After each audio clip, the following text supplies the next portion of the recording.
Welcome back to another episode of the Revolutionary Girl Utena. So in the previous one, we unfortunately saw Utena and Touga have a showdown, and Touga ended up winning it. And he won it in his own very nice and manipulative way, right? He knew exactly how to beat it. He knew from the beginning what the plan was. He had it all laid out, and he knew he was gonna win from the beginning, not even by outskilling Utena in a sword fight, even though he probably, let's be honest, even with the power of Dios, I feel like Touga is really good. I don't know if he could beat the power of Dios, but he played it very smart. He was able to use all of his wit to win it, and yeah, he ended up winning it. So he is now the owner, or I guess he is now the betrothed to the Rose Bride. That sounds nicer, right? That owner. So he's now betrothed to the Rose Bride, so to Anshi.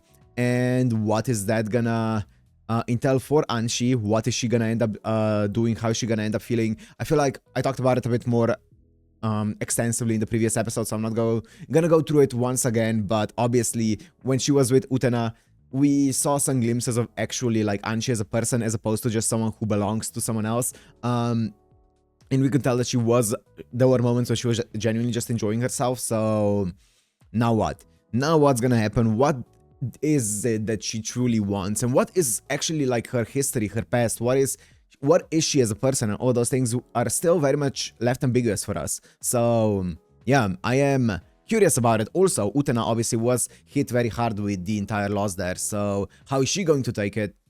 Let's find out. So if you want to watch this uncut and unblurred as always on my Patreon down in the description, and let's go into Revolutionary Girl Utena episode 12.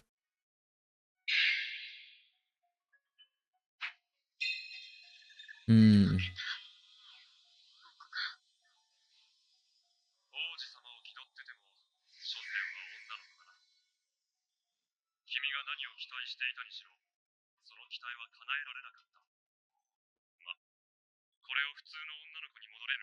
'You're just a girl.'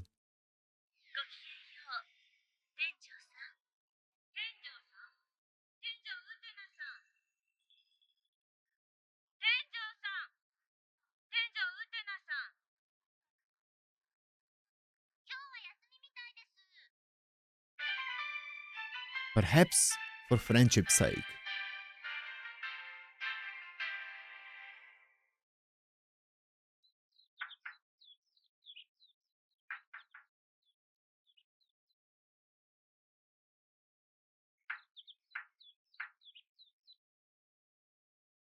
Hmm.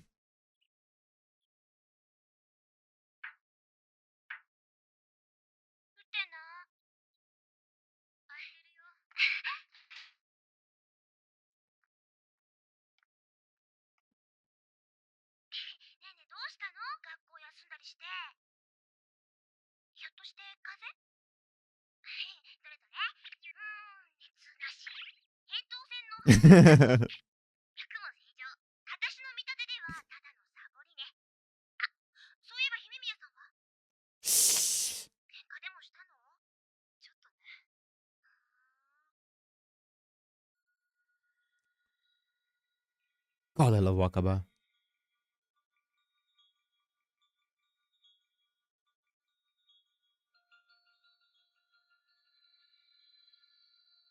Hmm.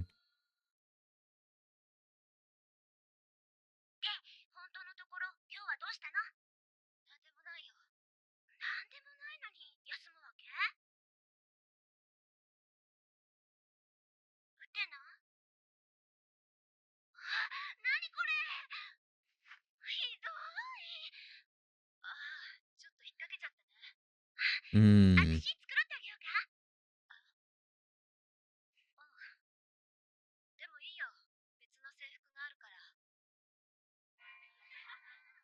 Female one? Hmm.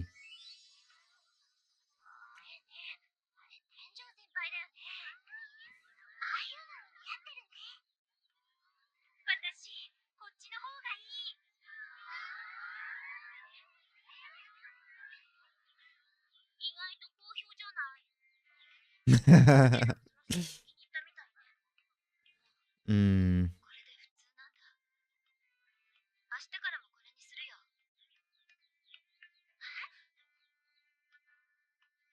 She failed at being the prince, right?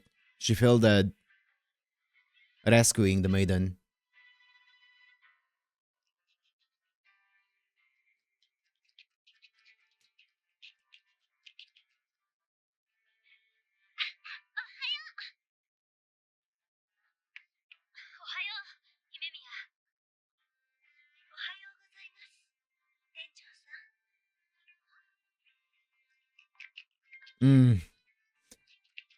Ugh, the awkwardness is so tangible.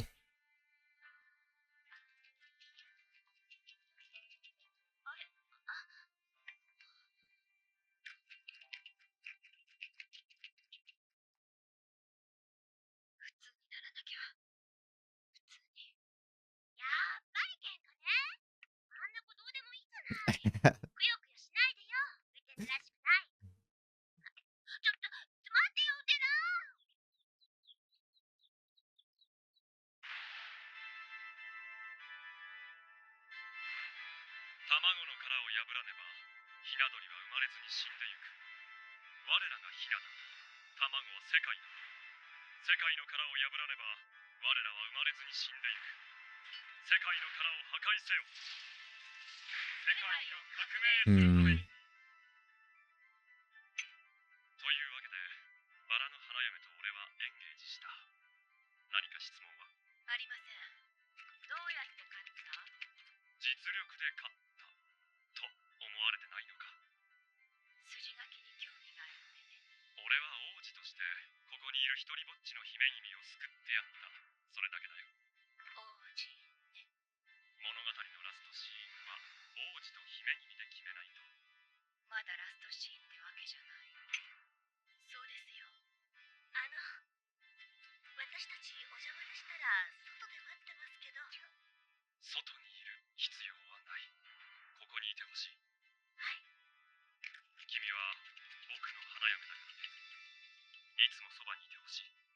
ああ、poor Mickey。poor Mickey。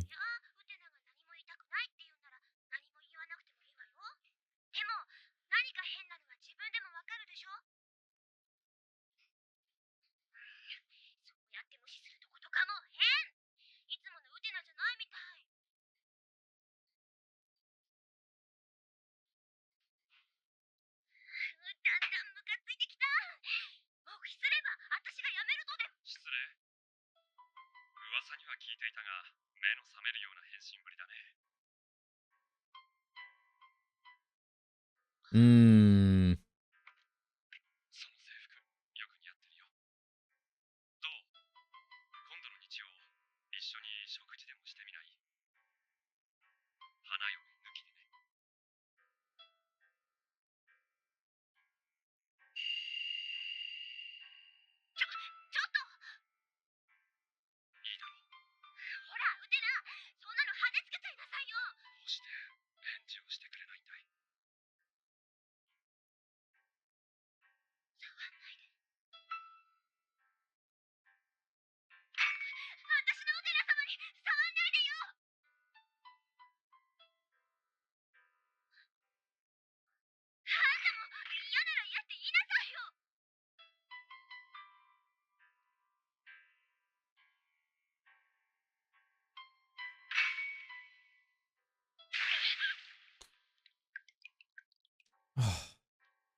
It's fine, Wakaba.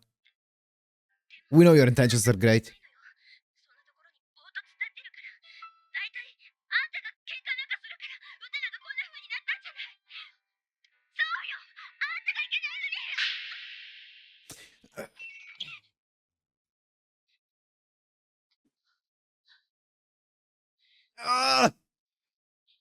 It's so frustrating.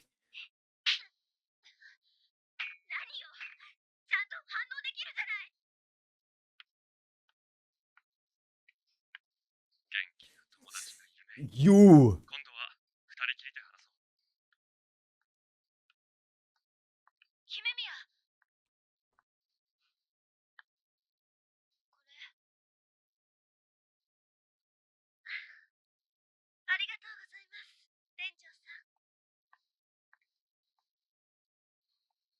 I'm waiting for the mid-episode screen.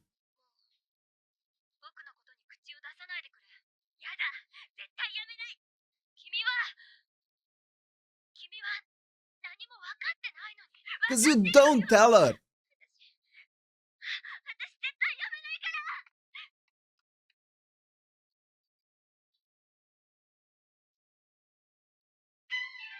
Okay, thank you.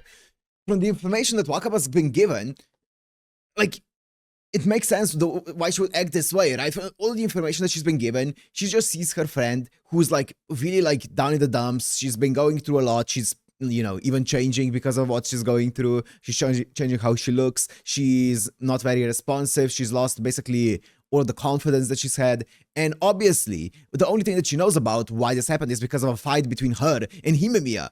So her first lashing out, it wasn't even that she lashed out against Himemiya at first. It was lashing out at freaking Touga because she was trying to protect her friend. Obviously, makes sense, right? And then obviously Himemiya got involved in this, and her getting like kind of like venting out at Himemiya, once again, makes sense. Kind of similar to the situation with Nanami, like a little bit a few episodes ago, right? Where it made sense why Nanami would kind of like lash out at Utena, right? But here it was Wakaba lashing out at Himemiya. So from the information that she's been given, it makes sense, right?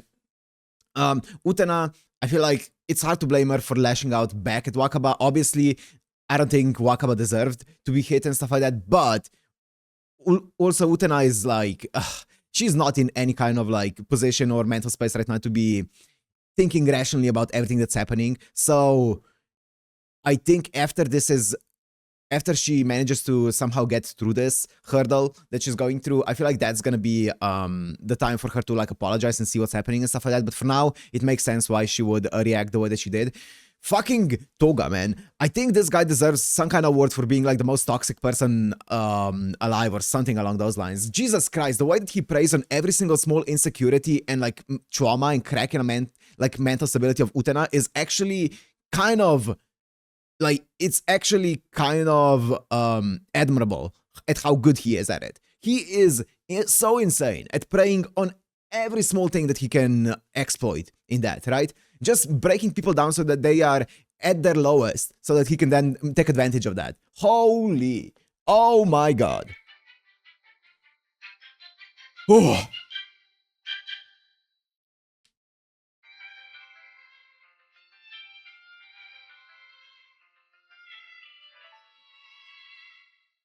Wakaba's the goat. She's just trying to be a good friend.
Nice.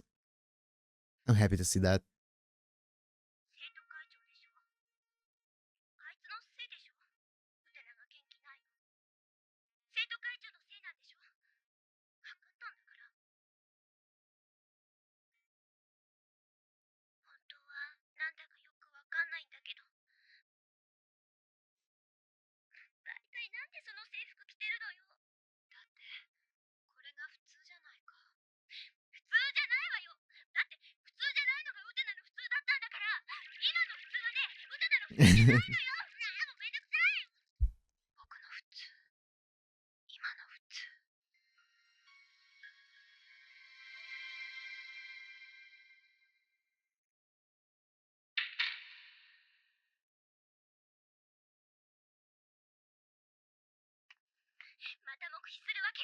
Mm.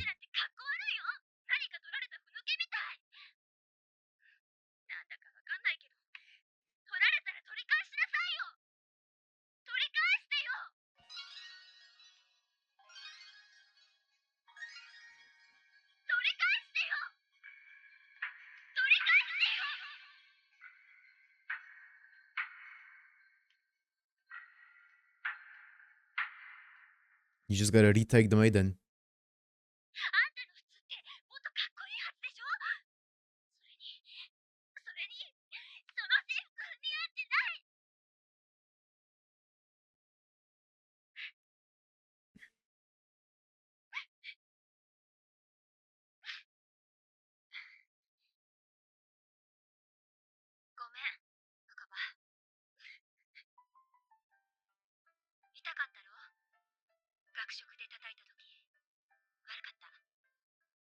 That's more like it.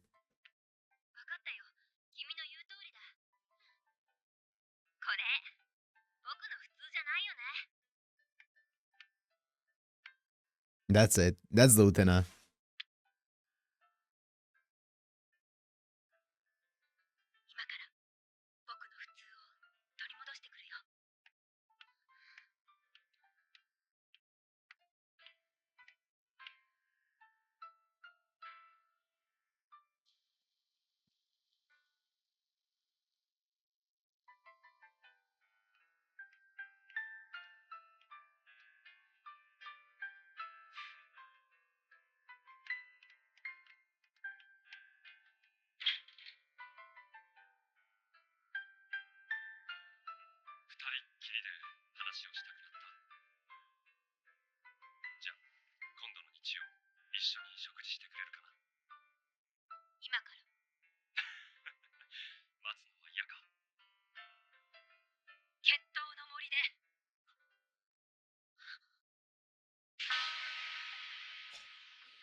Okay.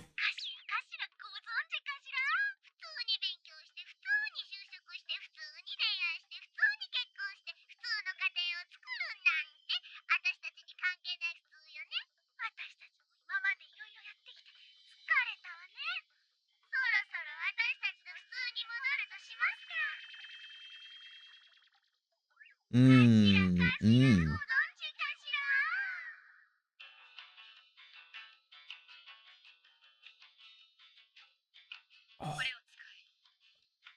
Judy.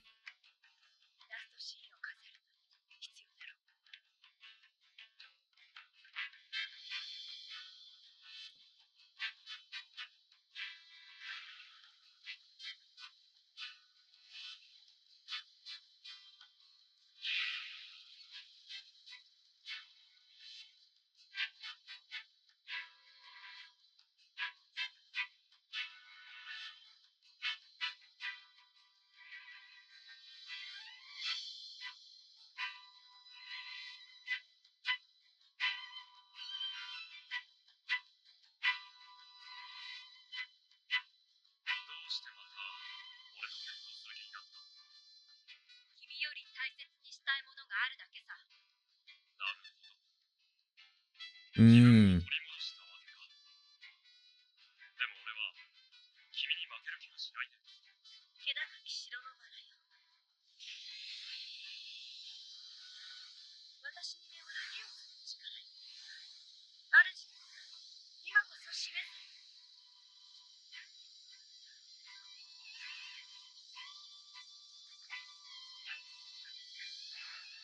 Okay. I was wondering if that entire sequence there's gonna be any different from Utena's, but it seems like it's 1-to-1.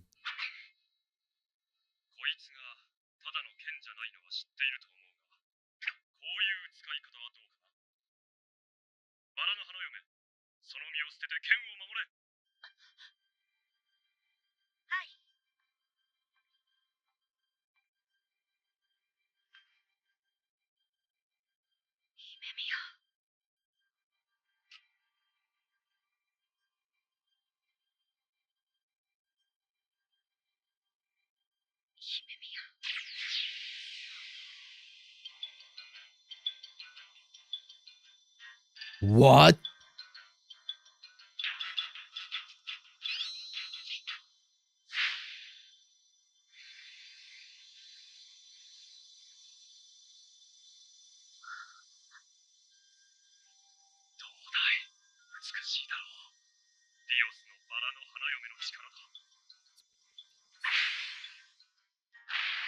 Whoa! So it's basically just a big power up.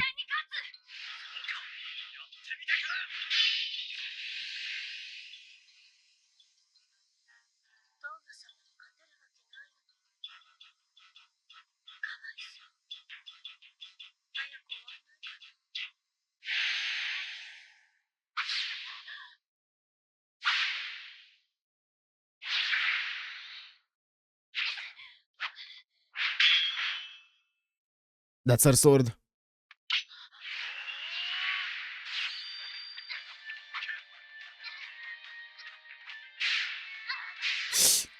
Mmm.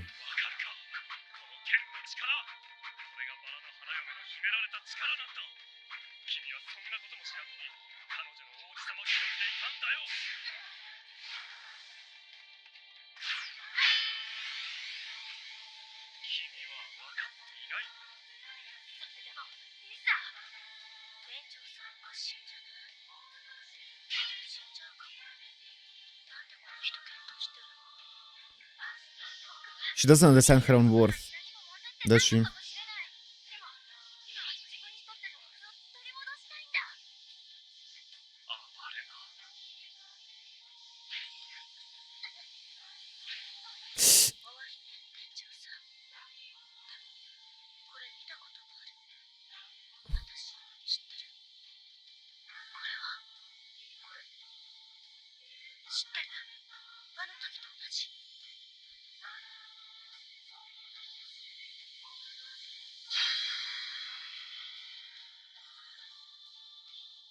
She broke the power.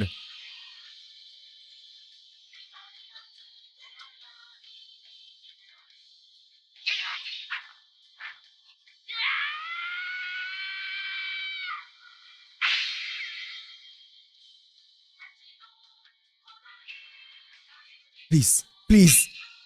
Yes! Yes! Suck it!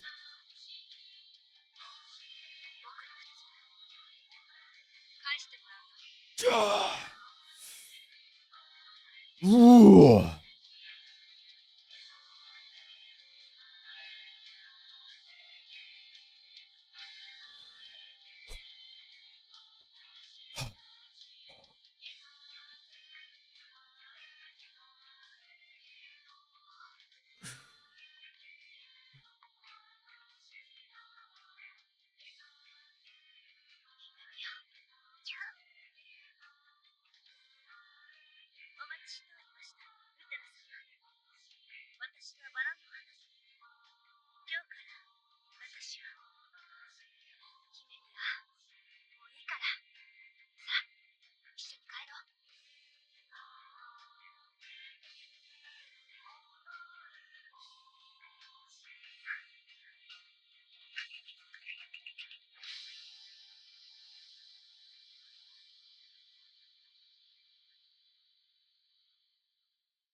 What an incredible episode. What an incredible episode, man. Oh, it got me so heated in the first half, but then in the second half, it was such a good payoff. Oh my god. So there was so many things happening here in the second part of the episode. So Wakaba kind of being like a fantastic friend there, just trying her best to protect Utena, to understand Utena, to help her out in any way that she can. Great friend. And Utena managing to kind of like retake the or find a new motivation to keep going, and you know, that obviously being Anshi, challenging Touga to a duel, and then also beating Touga with Anshi's help. And without Anshi actually, not just without Anshi actually being ordered to do that, but her also disobeying the orders from her betrothed, being Touga, right? And it seems like the reason for that is because she seems to have some kind of like flash of memory or something of this kind of scene happening before. It looks like with the prince, right? So what is that all about? I guess we'll find out, but that's kind of like a nugget of information of maybe who Anshi could be or something along those lines. I don't know. I guess we'll find out. But yeah, we also saw that she has more power over like the sword and stuff like that. So yeah, it seems like obviously she is a very much an important part of the entire power to revolutionize the world and stuff like that. So really, really, really awesome episode. Also, I really like how they showed, you know, Utena losing the confidence, losing the individuality with like changing into the other uniform, into like the normal uniform, right? And then, you know, she's finally regained it back with Anshi. I want to see if the dynamic between Anshi and Utena is gonna change at all, in a positive light, because obviously at the end of the previous episode, Utena was kind of not necessarily that she realized it, but she was kind of like hit with the entire, with the quote of like, you know, she was going along with you only because you ordered her to and stuff like that. And obviously that was something that she spent time thinking about. So I wonder if that's gonna change the dynamic between Utena and Anshi. I wonder if Utena's gonna try to be more careful with not ordering around Anshi and stuff like that. I wonder, that would be interesting to see. I guess we'll find out, right? I guess we'll find out. But Jesus Christ, this Touga guy, also just the fact, okay, I already talked about like the entire thing of him pouncing on every single insecurity and making use of it, but just the fact that he is so giddy and so happy to have women all over him whenever Anshi is obviously with him, because he obviously told Anshi, hey, always stay next to me. But the reason why he wants her to be next to him is not because he likes her in any way, shape, or form. It's so that she can watch him beat with other women. Like, what? That's just... that's so horrible and so weird. He's such a weirdo and such a horrible person. Like, I don't know. That's just such a weird thing to do. Like, what? Are you that insecure that you need people to actually, you know, to prove to people that you are the player, you can get women? Are you that insecure about it or what? Why do you need audience for it? Anyways, it's fine. Whatever, man. Whatever. I'm gonna wrap it up here. It was an incredible episode. I am so excited to see where it goes next. I am so happy that Utena ended up getting back the Rose Bride, right? I was so worried. I was so on edge during that fight because you never know how it's gonna play out. So I am so happy that, as I said, that she ended up winning it. And yeah, I guess we'll see what's gonna happen next. But for now, I'm gonna end it here. Hope you guys enjoyed. If you did, make sure to like, comment, subscribe, and I'll see you in the next one. Peace.